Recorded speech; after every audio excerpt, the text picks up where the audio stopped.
Baik, terima kasih Pak Mulia. Bapa di surga, di dalam nama Tuhan Yesus, ya Bapa, pagi hari ini kami siap menerima firman-Mu, biarlah firman-Mu yang akan disampaikan oleh PS Paul Zhang kiranya menjadi rema untuk hidup kami. Bapak berkati pastor kami dan berkati juga para lektor yang akan membacakan firman Tuhan. Di dalam nama Tuhan Yesus kami mengucap syukur dan terima kasih. Haleluya. Amin. Terima kasih Bu Esther. Ya, silakan para lektor.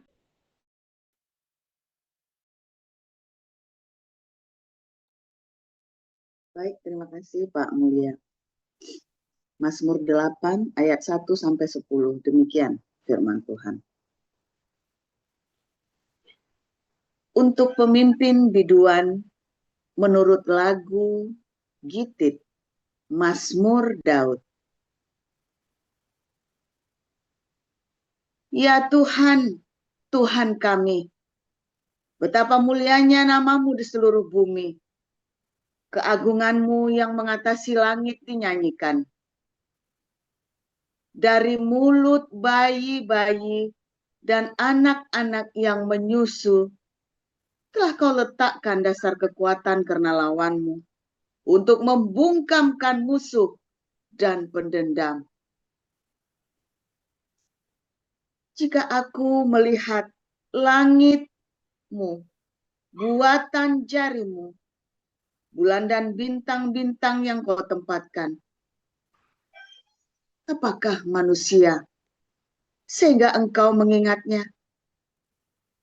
Apakah anak manusia sehingga Engkau mengindahkannya? Namun Engkau telah membuatnya hampir sama seperti Allah dan telah memahkotainya dengan kemuliaan dan hormat. Engkau membuat dia berkuasa atas buatan tangan-Mu.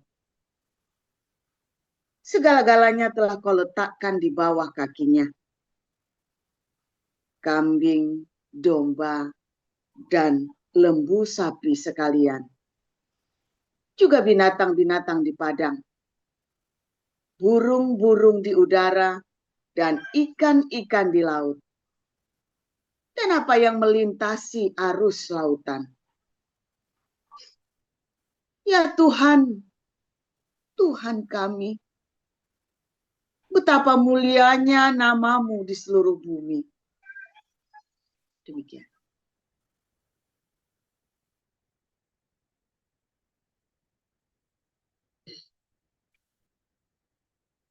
Matius pasal 21. Ketika Yesus dan murid-muridnya telah dekat Yerusalem dan tiba di Betfage yang terletak di Bukit Zaitun, Yesus menyuruh 2 orang muridnya dengan pesan, "Pergilah ke kampung yang di depanmu itu, dan di situ kamu akan segera menemukan seekor keledai betina tertambat dan anaknya ada dekatnya. Lepaskanlah keledai itu dan bawalah keduanya kepadaku.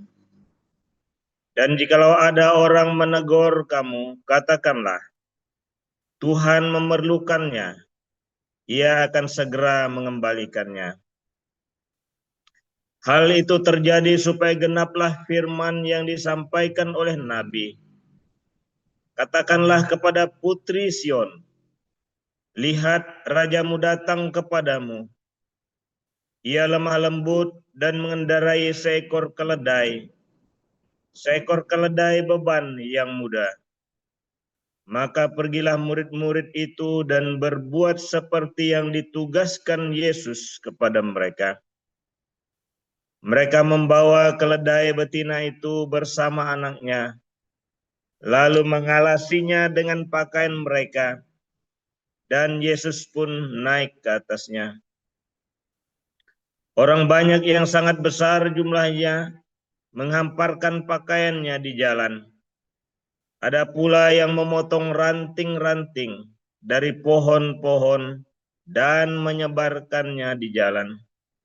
Dan orang banyak yang berjalan di depan Yesus dan yang mengikutinya dari belakang berseru, katanya, "Hosana bagi anak Daud, diberkatilah dia yang datang dalam nama Tuhan.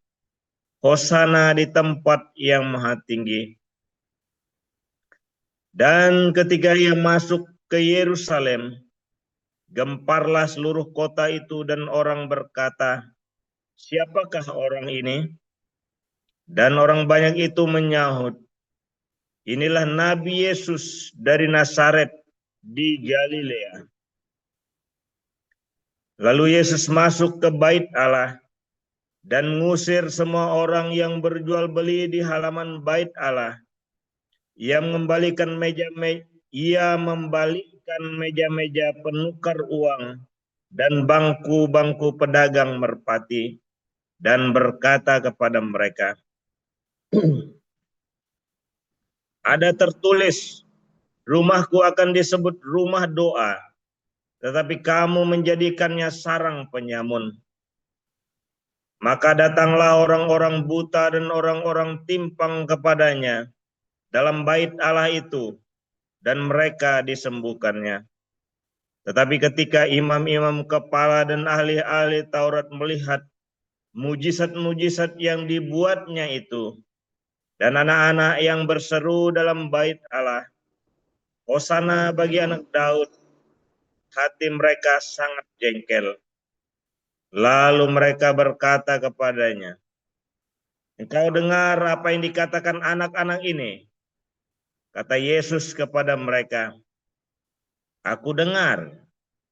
Belum pernahkah kamu baca, dari mulut-mulut bayi dan anak-anak yang menyusu, engkau telah menyediakan puji-pujian?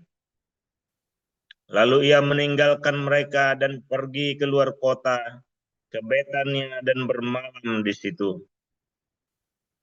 Pada pagi-pagi hari dalam perjalanannya kembali ke kota, Yesus merasa lapar. Dekat jalan dia melihat pohon ara lalu pergi ke situ. Tetapi ia tidak mendapat apa-apa pada pohon itu selain daun-daun saja. Katanya kepada pohon-pohon itu, engkau tidak akan berbuah lagi selama-lamanya.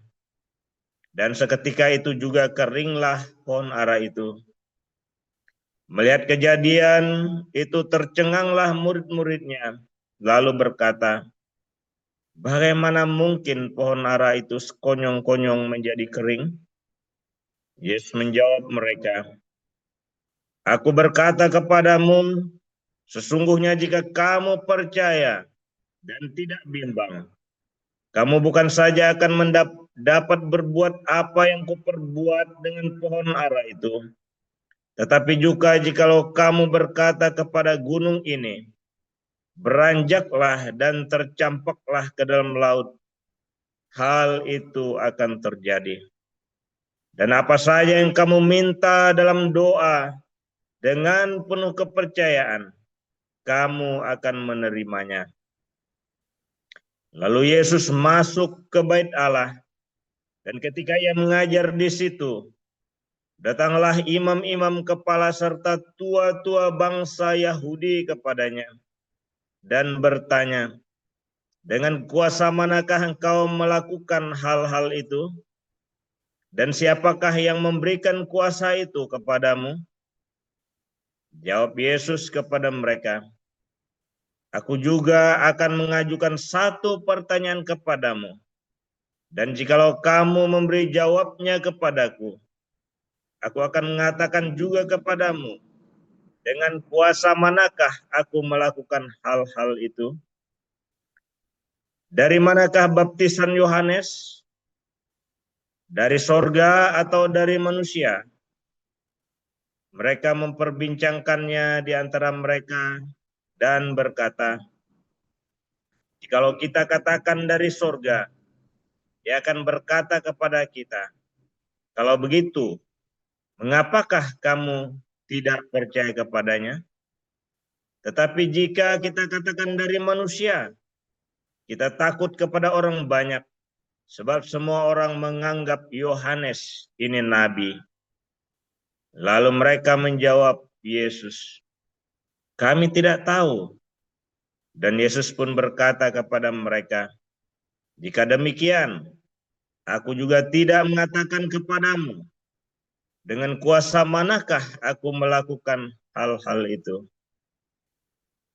Tetapi apakah pendapatmu tentang ini? Seorang mempunyai 2 anak laki-laki. Ia pergi kepada anak yang sulung dan berkata, "Anakku, pergi dan bekerjalah hari ini di dalam kebun anggur." Jawab anak itu, "Baik, Bapa." Tetapi ia tidak pergi. Lalu orang itu pergi kepada anak yang kedua dan berkata demikian juga. Dan anak itu menjawab, "Aku tidak mau." Tetapi kemudian ia menyesal, lalu pergi juga. Siapakah di antara kedua orang itu yang melakukan kehendak ayahnya? Jawab mereka, "Yang terakhir." Kata Yesus kepada mereka, "Aku berkata kepadamu, sesungguhnya pemungut-pemungut cukai dan perempuan-perempuan sundal akan mendahului kamu masuk ke dalam kerajaan Allah. Sebab Yohanes datang untuk menunjukkan jalan kebenaran kepadamu, dan kamu tidak percaya kepadanya. Tetapi pemungut-pemungut cukai dan perempuan-perempuan sundal percaya kepadanya. Dan meskipun kamu melihatnya, tetapi kemudian kamu tidak menyesal, dan kamu tidak juga percaya kepadanya. Dengarkanlah suatu perumpamaan yang lain. Adalah seorang tuan tanah membuka kebun anggur dan menanam pagar sekelilingnya. Ia menggali lubang tempat memeras anggur dan mendirikan menara jaga di dalam kebun itu. Kemudian ia menyewakan kebun itu kepada penggarap-penggarap, lalu berangkat ke negeri lain. Ketika hampir tiba musim petik, ia menyuruh hamba-hambanya kepada penggarap-penggarap itu untuk menerima hasil yang menjadi bagiannya. Tetapi penggarap-penggarap itu menangkap hamba-hambanya itu. Mereka memukul yang seberang, membunuh yang lain, dan melempari yang lain pula dengan batu. Kemudian Tuhan itu menyuruh pula hamba-hamba yang lain, lebih banyak daripada yang semula. Tetapi mereka pun diperlakukan sama seperti kawan-kawan mereka. Akhirnya ia menyuruh anaknya kepada mereka, katanya, "Anakku akan mereka segani." Tetapi ketika penggarap-penggarap itu melihat anaknya itu, mereka berkata seorang kepada yang lain, "Ia adalah ahli waris. Mari kita bunuh dia, supaya warisannya menjadi milik kita." Mereka menangkapnya dan melemparkannya ke kebun anggur itu. Mereka menangkapnya dan melemparkannya keluar kebun anggur itu, lalu membunuhnya. Maka apabila tuan kebun anggur itu datang, apakah yang akan dilakukannya dengan penggarap-penggarap itu? Kata mereka kepadanya, "Ia akan membinasakan orang-orang jahat itu, dan kebun anggurnya akan disewakannya kepada penggarap-penggarap lain, yang akan menyerahkan hasilnya kepadanya pada waktunya." Kata Yesus kepada mereka, "Belum pernahkah kamu baca dalam kitab suci, batu yang dibuang oleh tukang-tukang bangunan telah menjadi batu penjuru? Hal itu terjadi dari pihak Tuhan, suatu perbuatan ajaib di mata kita. Sebab itu, aku berkata kepadamu, bahwa kerajaan Allah akan diambil daripadamu dan akan diberikan kepada suatu bangsa yang akan menghasilkan buah kerajaan itu. Dan barang siapa jatuh ke atas batu itu, ia akan hancur. Dan barang siapa ditimpa batu itu, ia akan remuk. Ketika imam-imam kepala dan orang-orang Farisi mendengar perumpamaan-perumpamaan Yesus, mereka mengerti bahwa merekalah yang dimaksudkannya. Dan mereka berusaha untuk menangkap dia. Tetapi mereka takut kepada orang banyak, karena orang banyak itu menganggap dia nabi. Demikian pembacaan Alkitab. Ya, terima kasih Ibu Esther, lektor kita Bu Nerliana dan Pak Kasianus Dino. Pak Kasianus Dino ini suaranya mengingatkan saya pada seorang kiai kondang ya. Jangan-jangan Pak Kasianus Dino ini pernah diajak membuat sebuah tausiah ini. Baiklah saudara, kita memasuki renungan firman Tuhan yang akan disampaikan oleh Gembala Pastor Joseph Onsang. Temanya adalah bayi yang menyusu. Ya, seperti apa kira-kira bayi yang menyusu ini? Langsung kita dengarkan paparan dari Pastor Paul. Iya, silakan Pastor. Haleluya, firman Tuhan selalu baru setiap hari, setiap pagi ketika Anda mencari Tuhan dengan penuh cinta, dengan penuh belas kasih. Dan selalu jangan lupa berbuat baik. Saudara, setiap hari setiap hari kita mendengar firman Tuhan, tapi ada banyak sekali orang-orang yang mendengar firman Tuhan dipakai untuk menghakimi orang lain, ya. Sehingga bagus kalau dia mendengar firman Tuhan dan dipakai untuk menghakimi orang lain. Dia mendengar firman Tuhan, lalu dia menghakimi orang lain, dia pikir dia menghakimi dengan firman itu, padahal dia menghakimi dengan pendapatnya dia sendiri. Wah, itu banyak sekali terjadi ya. Dalam komunitas kami juga ya, yang dari di Den Haag ini, ya, juga hampir sama ya. Ada orang-orang yang sok tahu firman Tuhan, nggak tahu belajar di mana, dia nggak tahu belajarnya sama siapa, tapi terus ya menghakimi orang lain, kan firman Tuhan bilang begini, firman Tuhan bilang begitu. Enggak, saya bilang, enggak bilang begitu. Firmannya nggak ada yang begitu bilang. Kamu kan harus melayani Tuhan. Melayani Tuhan itu apa? Ya itu di gereja itu melayani Tuhan, gundulmu peang, saya bilang. Nggak ada di gereja melayani itu teatrikal drama. Yang kamu lakukan pencilatan itu di panggung itu adalah drama, teatrikal. Kamu akan disebut melayani Tuhan bukan saat kamu lagi di panggung pencilatan itu. Saya tunjukkan ya. Kamu lihat tuh. Ya. Grupnya Niko.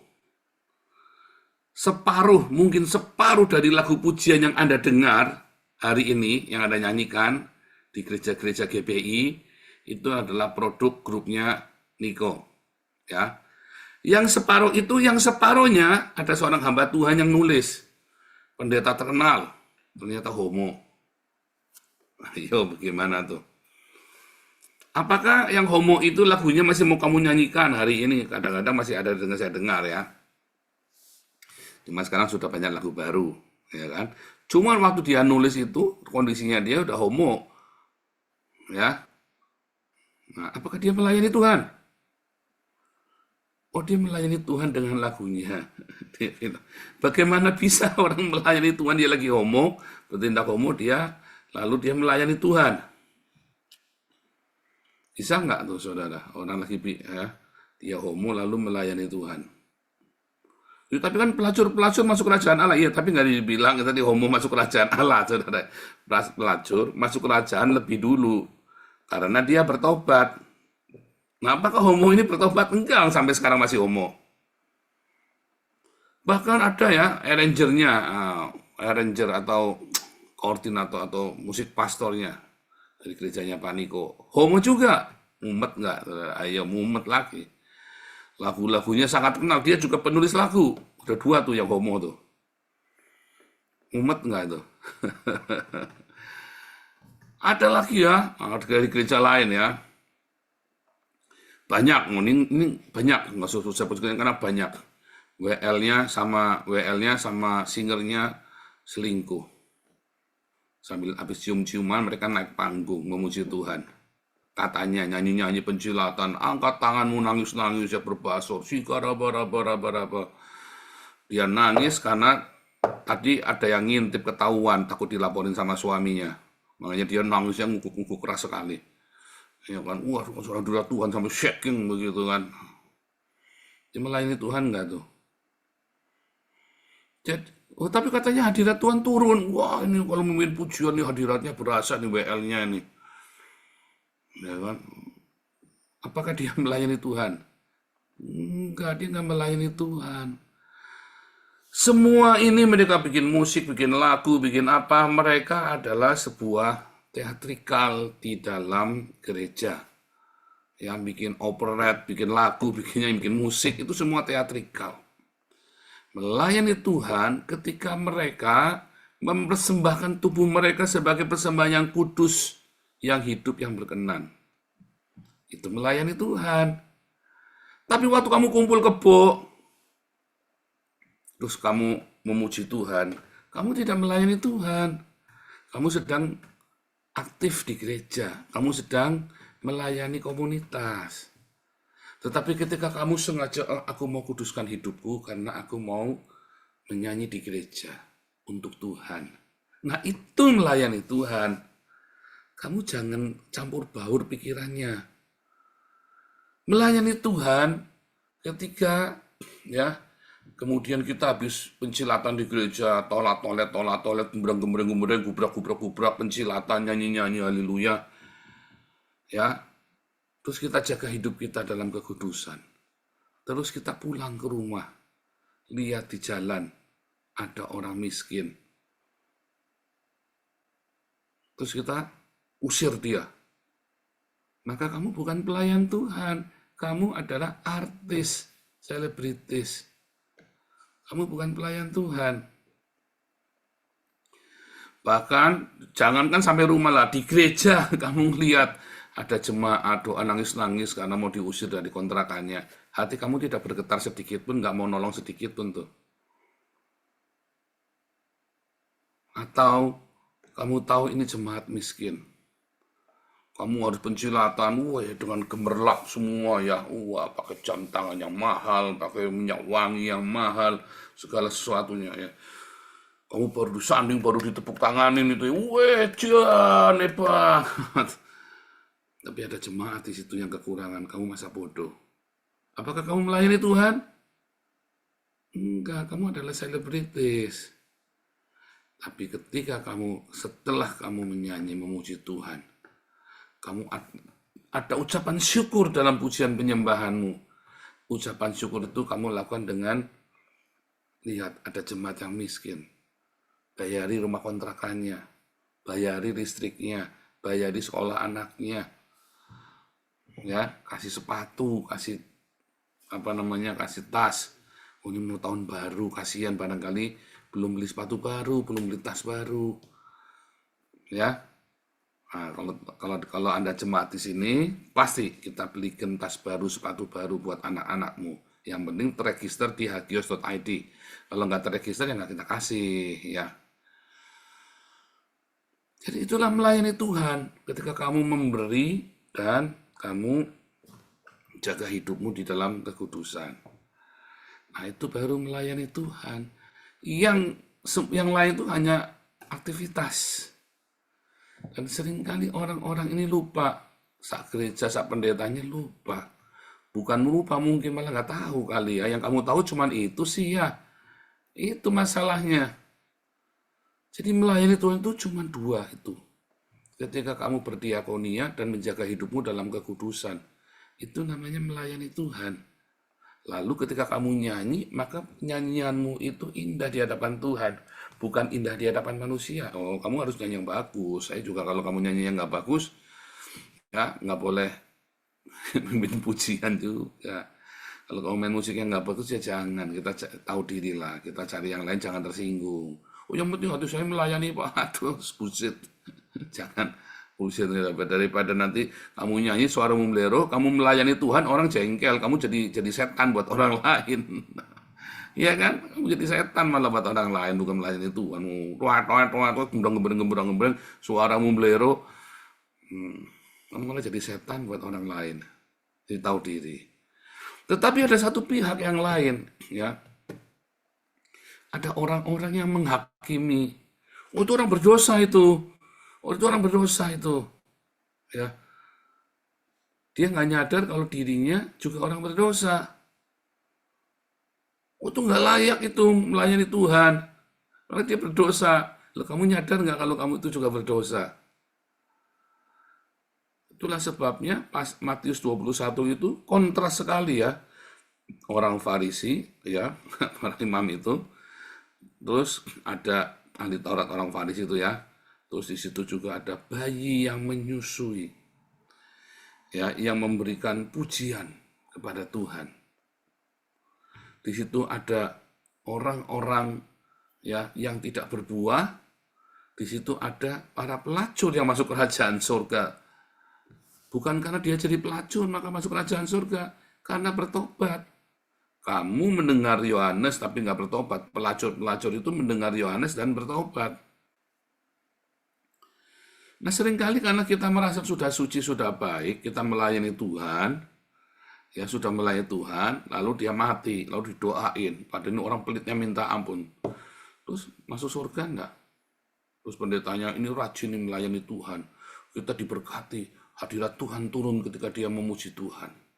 Pelitnya minta ampun. Nah, itu ilusi namanya. Nggak mungkin orang pelit masuk kerajaan surga. Orang kikir tidak masuk kerajaan surga. Udah jelas. Mau pelitnya minta ampun, tidak mau diakonia. Bukan royal bayar-bayari, bukan. Diakonia. Orang kikir tidak masuk kerajaan. Tidak masuk kerajaan. Oh, diakonia Pak, saya belikan Pak Pendeta mobil. Itu bukan diakonia. Itu namanya sumbangan. Ada orang yang nyumbang saya kemarin ya. Ada beberapa orang nyumbang saya buat beli mobil. Ya kan? Itu bukan diakonia. Anda menyumbang saya. Anda mensupport pelayanan saya. Masalah saya nanti hidupnya benar apa nggak benar. Kalau hidupnya saya benar, Anda ikut diberkati. Hidupnya saya nggak benar, ya Anda tidak diberkati. Biasa saja. Anda cuma dapat doa, syafaatnya saya. Kalau hidupnya saya benar, ya maka syafaatnya saya akan memberkatimu. Kalau hidup saya nggak benar, ya sudah. Namanya Anda menabur di tanah yang salah. Tetapi yang paling benar ketika Anda menabur untuk orang-orang yang miskin. Saya gara-gara doa gini, gara-gara saya sering ngomong begini, saya nggak banyak terima donasi nih, saudara. Donasinya masuk ke orang miskin sama beasiswa semua. Ya enggak apa-apa, itu kan juga adalah diakonianya saya. Sama saja. Jadi saya juga nggak masalah. Ya, saya kudu kerja, saya sehat, saya baru umur 51, saya sehat walafiat, ya kan? Dan saya banyak mendapat bantuan dari kalian semua. Ya, itu tugas saya, mencarikan donasi untuk orang-orang yang miskin, mencarikan beasiswa, mencarikan sembako, mencarikan uang buat bayar kontrakan rumah. Itu tugas saya sebagai gembala. Ya kan? Karena memang uang perpuluhan itu adalah sedekah. Uang sedekahmu itu adalah dipergunakan untuk orang gelandangan, orang miskin di antara kita. Gelandangan, orang asing itu orang yang tidak ada di antara kita. Dan untuk kita sendiri yang miskin, dan untuk hamba Tuhan. Untuk menggaji para full timer kita, ya Bu Elia, Esther, Marcel, ya kan. Itu untuk menggaji itu dan untuk saya. Tapi untuk saya kan Anda tidak masukin ke yayasan. Kalau yang udah masuk yayasan, nggak ada yang masuk rekening saya, nggak boleh. Ya, suatu hari mungkin 10 tahun lagi ketika yayasan kita udah besar. Sehingga semua donasi masuk saya harus tidak boleh ya. Suatu hari nanti kita akan bikin semua donasi masuk ke yayasan, tidak boleh ke saya sama sekali. Cuma sekarang ini kita lagi belajar. Makanya kemarin semua proyek Eropa pun saya bujuk untuk masuk ke rekening yayasan dulu. Bukan ke saya pribadi. Karena nanti jadi kacau penerimaannya. Ya. Tapi kita ini belajar dulu. Nanti setelah kita kuat organisasinya, maka saya terima gaji. Ya, terima gaji UMR-nya Belanda. Terima gaji UMR-nya Belanda. Ya. Nah, terus dari gajinya itu selebihnya semua yang uang yang masuk ke saya harus masuk ke yayasan. Nantinya begitu. Kita rencananya saya nantinya mau begitu. Nantinya kepenginnya begitu, kepenginnya. Didoakan saja bisa terjadi.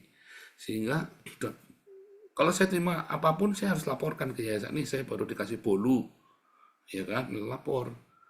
Oh ini sekian. Oh ini saya baru terima nih beras nih 50 kilo, saya harus lapor. Kalau enggak namanya gratifikasi. Itu seperti itu ya. Oh ini saya baru diberikan mobil nih. mobilnya harus pakai nama yayasan, nggak boleh buat saya. Misalnya begitu ya.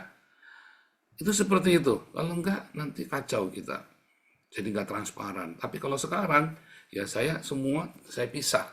Mana yang masuk yayasan nggak boleh ke saya. Ke saya karena saya tidak menerima gaji dari yayasan, tidak menerima uang dari yayasan sama sekali. Ya, itu manajemen. Jadi intinya keuangan di kita itu harus transparan. Dan saya lagi kasih tahu ke Anda, lebih baik Anda memberikan untuk sedekah, ngasih makan untuk orang-orang yang miskin, ya, daripada Anda memberi ke pendeta. Sementara pendeta itu sudah cukup, kecuali pendeta itu masih berkekurangan. Anda support, ya, sama dulu ya Pastor Daniel support saya ya pribadi ya, kasih uang 1.500 euro tiap bulan.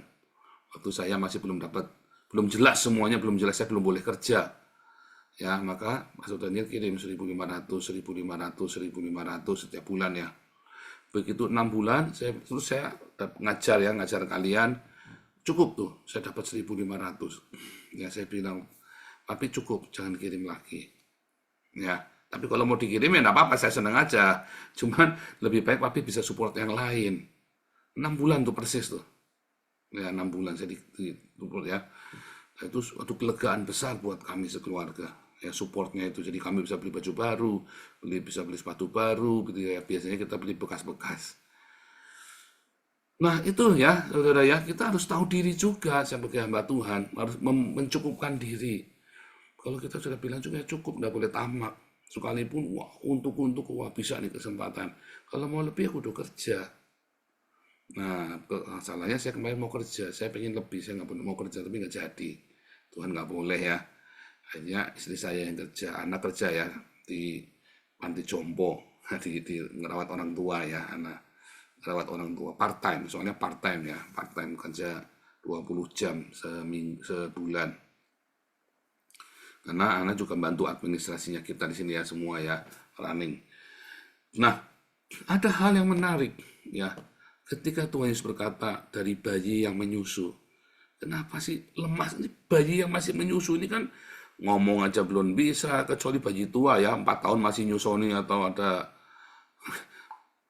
Ini bayi yang masih menyusu ini biasanya umurnya masih di bawah 1 tahun. Ya, anak saya umur 8 bulan udah lepas susu semua ya. Anak saya 8 bulan sudah lepas susu, sudah ngomong, sudah jalan, sudah bisa ngomong, sudah bisa jalan. 8 bulan. Udah mulai disapih tuh ya. Bayi yang menyusu ini ya memuji Tuhan dan menjadi kekuatan, menjadi sebuah pujian dan sebuah kemuliaan bagi Tuhan. Yang dimaksud adalah hendaklah engkau jadi bayi ya, sama seperti bayi yang murni ya, yang selalu menginginkan hal-hal yang murni. Ketika kita belajar untuk menjadi hal yang murni, mencari hal yang murni, Anda sebetulnya ngerti bahwa kita bisa saja cari-cari loh. Kita belajar firman Tuhan itu buat mencari pembenaran. Kita nggak cari yang murni, tetapi seringkali kita mencari pembenaran buat hidup kita. Tapi Tuhan bilang jadilah bayi, sama seperti bayi yang masih menyusu, yang mencari hal yang murni. Kalau kamu tidak mencari hal yang murni, kamu mencari pembenaran bagi dirimu sendiri, akibatnya kamu akan membela dirimu dan menjatuhkan orang. Kan kamu akan menghakimi orang. Nah, itulah masalah yang terjadi di dalam rumah Tuhan, di dalam komunitas. Ya kan? Tadi pelacur-pelacur masuk dalam kerajaan, kontras banget ya. Pelacur dengan bayi yang murni, dan ada orang-orang agama. Pelacur-pelacur itu ya banyak masuk ke dalam komunitas kita. Apakah kita tolak para orang berdosa ya, pemungut cukai termasuk ya? Apakah mereka kita tolak? Enggak. Kita nggak boleh nolak mereka. Kita nggak boleh menghakimi mereka. Karena mereka ingin mencari firman Tuhan. Masalahnya ketika mereka masuk, jadi masalah nggak di komunitas kita, orang berdosa ini? Masalah. Sama ya, kita di Den Haag. Banyak sekali orang berdosa masuk di tempat kita, yang kriminal, yang pecandu, yang bikin ruwet. Kemudian terjadilah ruwetnya minta ampun di tempat kita, selalu ada gesekan. Ya itulah komunitas orang-orang berdosa, ya banyak gesekan. Nah, Anda tahan nggak dengan itu? Wah, daripada gesekan saya mendingan di rumah. Nah, maka dari itu kamu nggak bertumbuh. Kamu tidak bisa menjadi bayi yang murni. Kamu tidak bisa memuji Tuhan sama seperti bayi-bayi yang masih menyusu ini. Karena akhirnya kamu nggak tahan kan. Kalau bayi gesekan ya sudah kan. Tapi kalau kamu sudah besar gesekan, kan nggak mau. Ya kan? Hati kamu sudah tidak murni lagi. Hati kamu sudah nggak beres lagi. Ada banyak sekali like, dislike di hatimu. Padahal kamu harus membuang like, dislike di hatimu. Suka nggak suka, kamu harus abaikan. Pokoknya saya datang kemari, saya mau melayani sesama. Jangan ngomong melayani Tuhan dulu.